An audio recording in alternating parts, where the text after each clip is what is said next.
Today from the global lane, Christians in Yemen suffer as the U.S. and Britain launch airstrikes against Houthi rebels.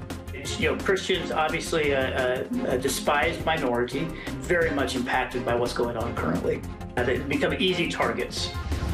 The October 7th truthers spread propaganda on the internet.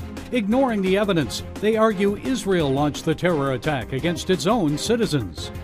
Nazis worked so hard to cover up their crimes and to erase evidence of the crimes. October 7th showed the world they could penetrate Israel. Hamas and other terrorists may be poised to spill blood inside the USA. You've got a wide open border. I mean, it's easier to get into the U.S. than it is into Israel. And one of this year's Superbowl ads is unlike any of the others. You know what? You know how to make a 93-year-old man cry. And it's all right here on the global lane. Although the United States is hoping retaliatory airstrikes will deter Houthi rebels from attacking international cargo ships in the Red Sea, our next guest is concerned about the impact the heavy bombardment is having on Yemen's tiny, secretive Christian population. Ryan Brown is CEO of Open Doors U.S. He joins us now to fill us in. Ryan, first tell us about Yemen's Christian population. I think many people are unaware there are Christians in that extreme Islamic nation. There are. It is a small number. That population has dwindled for many years. It was largely an expat population, but as war has just persisted there over the better part of the last 10 years, much of that population has been forced to flee. So many of the Christians in this area are folks that were formerly Muslim background believers that have converted to Christianity. Well, what's the risk to the Christians then as a result of this Allied bombardment of Houthi rebel positions? How does it differ, the risk to them, from other Yemenis? Yeah, so, I think one of the greatest factors is when you take a look at, the dynamic that occurs there in Yemen is that, Christians, obviously a despised minority, and this is a state that's been a fragile state for many years because of the war, and it's a state that's been largely dependent upon outside aid.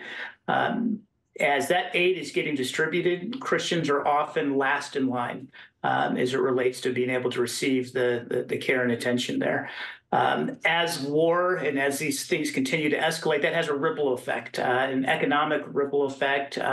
It can disrupt supply chains. And so while Christians were already last in line, that line becomes even further. It becomes even elongated. And so Christians very much impacted by what's going on currently. And if they're not killed for their faith, I guess they're always blamed, aren't they, because of the connections to the West? Absolutely. Yeah, they become easy targets. Yemen is ranked as the fifth worst persecutor of Christians on your annual World Watch list. So tell us what happens to any Muslim there who is discovered and accepts Christ. Yeah, that it's considered apostasy, and it's considered a punishable crime that can be certainly imprisonment and physical beatings and those types of things. But many parts of the country actually controlled by the clan structures. So the formalized government does not necessarily have reach or control throughout the country, and many of these clans do. And in many of those cases, persecution there is even greater, and that's held within the family structure. Family members, certainly not just ostracized, but often treated with violence and extreme persecution as they make professions of faith in Christ. So it isn't really coming from the government, so to speak. It's really more of the clans, also family members, neighbors, that kind of thing? It's both in different parts of the country. So, right now in those areas that are controlled by the government, the government does, have a hostile position towards Christians, and, with increased security checkpoints and things along those lines, just because of the increasing hostilities, makes it very, very difficult for Christians to move around, to meet with one another, to meet one another's needs and those types of things. And so that's in the areas controlled by the governments, but a vast majority of the country, like you said, controlled by these clans. And so, they will often look to take justice into their own hands, justice as they see it for those that have made a profession of Christ. So if you're a Christian, it isn't just the Houthis that you have to worry about. You also have to worry about other clans and also the government. It is, yes. There Al Qaeda presence in the south, the Houthi presence in the north, and it's Christians are seen as enemies on all fronts there. And more Yemenis are coming to Christ, though. Correct? What's happening there with church growth? That is correct. And that is one of the things that, God has incredible ways of working.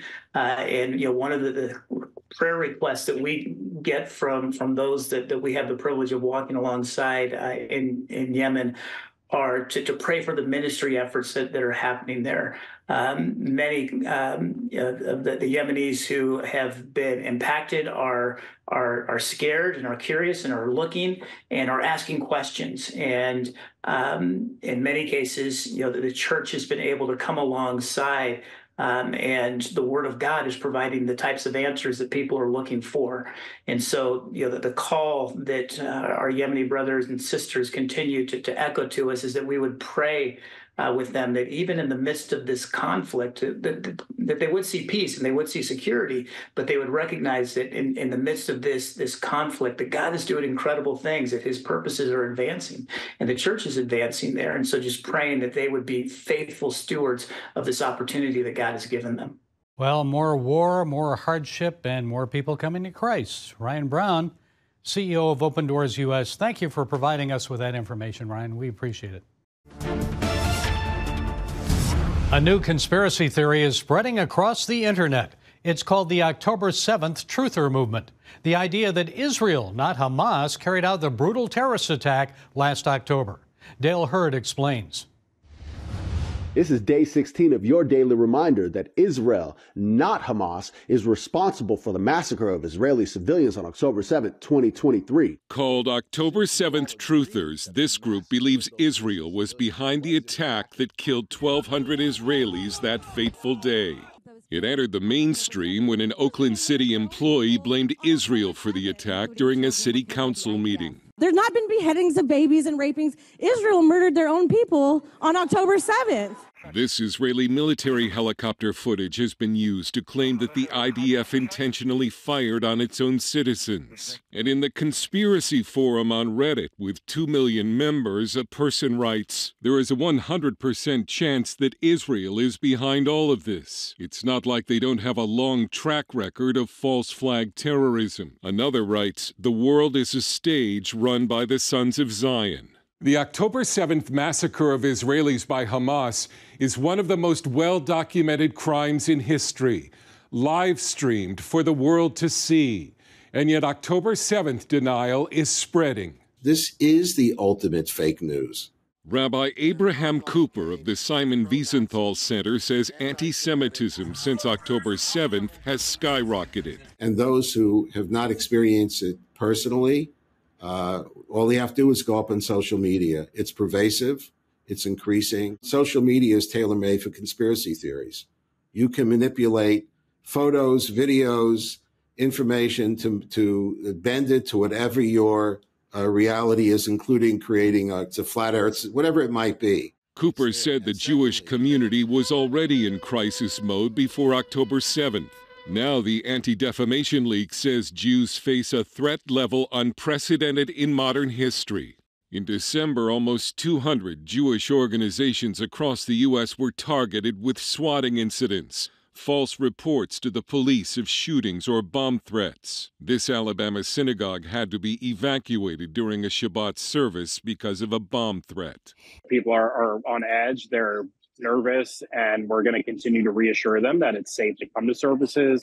Even the anti-Semitism on college campuses is being called a false flag created by Jews. The website Gray Zone says it's a contrived campus anti-Semitism crisis. Cooper says no amount of evidence will change the minds of those who want to believe a conspiracy theory. The Nazis worked so hard to cover up their crimes and to erase evidence of the crimes. Hamas, they were live streaming it. We have people, they don't want to be confused by the facts. They don't want their worldview to be interrupted, even if it involves crimes against humanity and possible genocide. Dale Hurd joins us with additional insights. Dale, also disturbing was the refusal of the Oakland City Council to condemn Hamas for the terrorist attacks. So why didn't they? Why aren't other government officials, some members of Congress, doing the same? It might sound like a stretch, but I really think it goes back to they've adopted the Marxist idea, and Marxism has permeated the left around the world, the idea that the underdog, the weaker group, the minority somehow is the right side of history. And that was Marx's idea, was the persecuted worker was going to, be this vanguard into the future.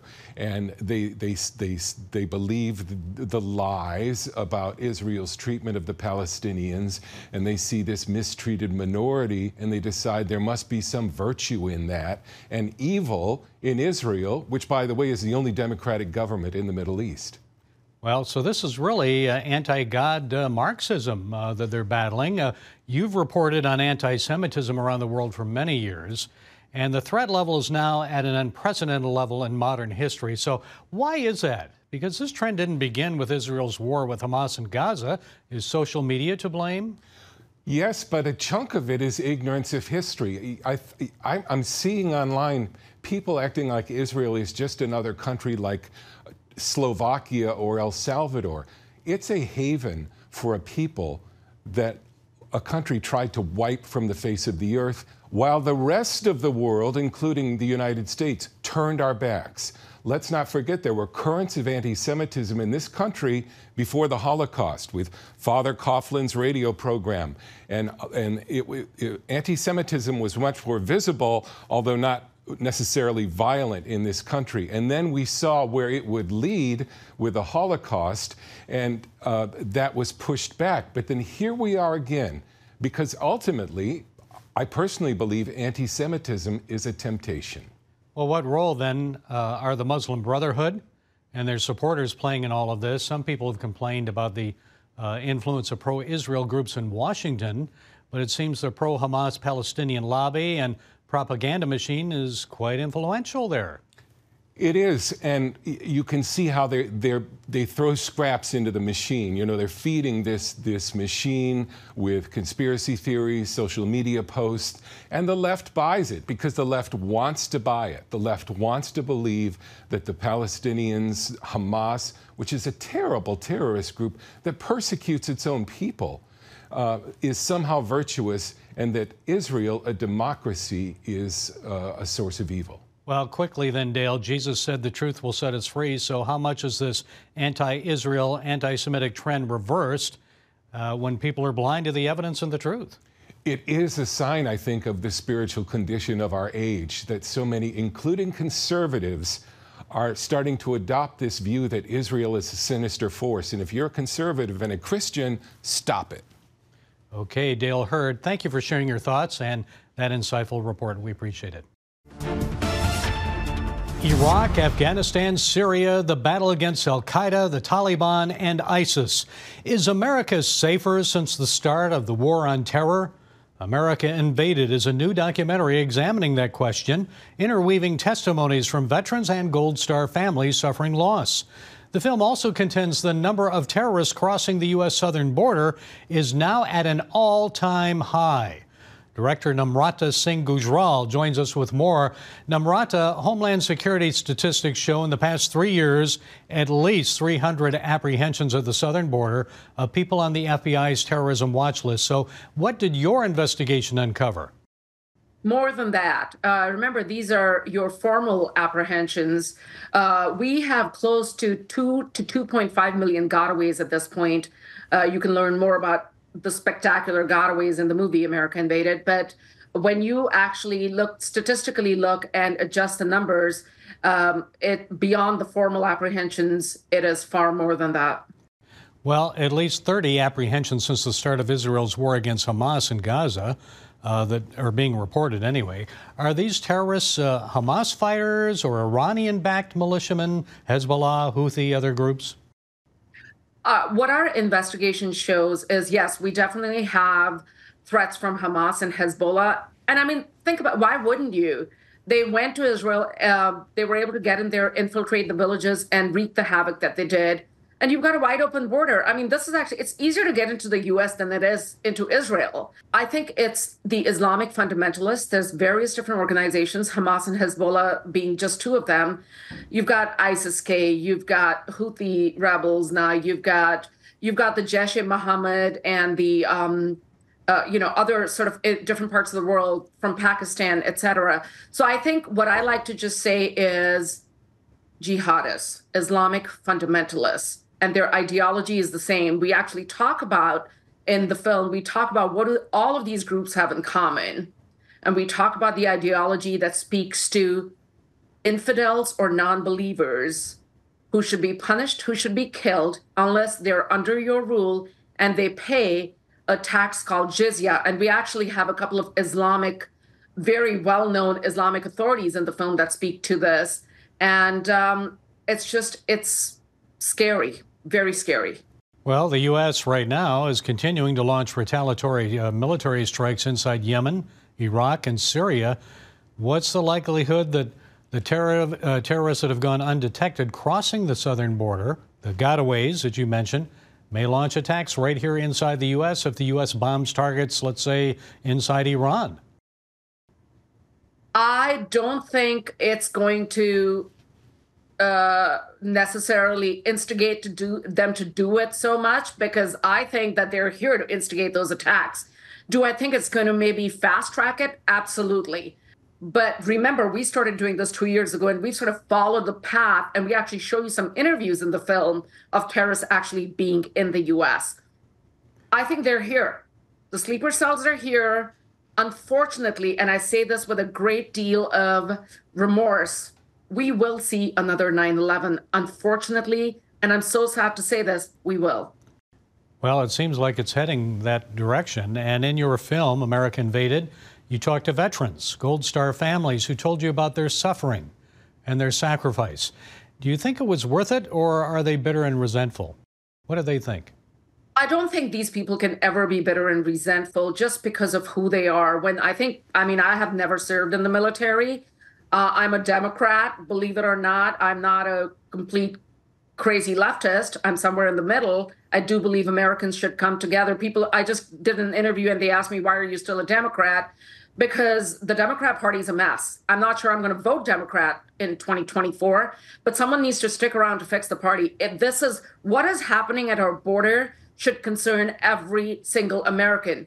Going back to the veterans, I think when people serve in the military, they're Democrats and Republicans, largely, I think, conservative, but there are some liberals there. But I think the way they look at serving their country goes well beyond sacrifice and well beyond regret and resentment. What I will tell you is this. The Biden administration, and I speak to Mr. Biden, President Biden, as a Democrat who has been a longtime Democrat. President Biden, you are unraveling the legacy and the heroism of all of our troops that were killed and wounded in the global war on terror in Iraq and Afghanistan. Do not do this. It's not worth winning an election to unravel that legacy. Well, in addition to free housing, New York City's launching a $53 million pilot program to give undocumented immigrant families prepaid debit cards. So what about homeless veterans? Are they getting the help they need? What have you discovered? So we actually, I released another picture 2 years ago. It was called America's Forgotten. It's on Amazon Prime. A homeless veteran basically says, sometimes we just feel like we're used as pawns to go, we're told to go protect America and sent to these foreign territories, which they don't mind going, by the way.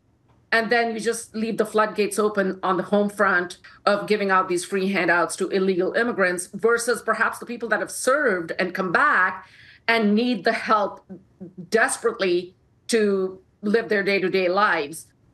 And they want an explanation. Namrata Singh Gujral, thanks for taking the time to share with us. God bless you in your efforts. AmericaInvadedFilm.com. Each year, when the Super Bowl rolls around, big corporations try to outdo one another by premiering unique, eye-catching ads. Yes, can you believe it? Forget the football. Some people watch the Super Bowl only for the commercials. There's some ad teases out on social media that give us a glimpse of what to expect this year. Some feature celebrities like Academy Award-winning actor Anthony Hopkins. Now, hear me roar! And there are the sports stars like Patrick Mahomes going for his third championship ring in Super Bowl 58. He advertised the Subway footlong cookie. This might be my favorite sidekick ever. And two of my favorite retired sports stars, hockey great Wayne Gretzky and the NFL's GOAT, Tom Brady. Go Blue. I used to babysit Tom Brady, and he was a little troublemaker. Well, then you die with your secrets. No one likes a snitch, but you're in. But there's a first ever ad this year targeting anti-Semitism. It's sponsored by New England Patriots owner Robert Kraft and his foundation to combat anti-Semitism. The commercial features Dr. Clarence B. Jones, who helped draft Dr. Martin Luther King's I Have a Dream speech. Kraft recently phoned Jones to let him know he'd be in the commercial. And what we're going to do together after this ad is build bridges to get more love and subdue the hate that's going on. In response, Jones said the civil rights movement and passage of civil rights legislation would not have happened without the support of Jewish Americans. Folks, with anti-Semitism now reaching unprecedented levels right here in the United States, an ad like this is timely and needed. Will it do any good? Yes, if it encourages people to speak out and resist hate against people of all faiths and colors. Jones says silence is not an option. He's right. And during this Black History Month, I'd like to add another statement that Reverend Dr. Martin Luther King would have endorsed. If you're tempted to hate or discriminate, always let the Holy Spirit be your guide. Well, that's it today from the Global Lane. Be sure to follow us on the CBN News and NRB channels, YouTube, iTunes, SoundCloud, Rumble, and our broadcast affiliates. And until next time, be blessed.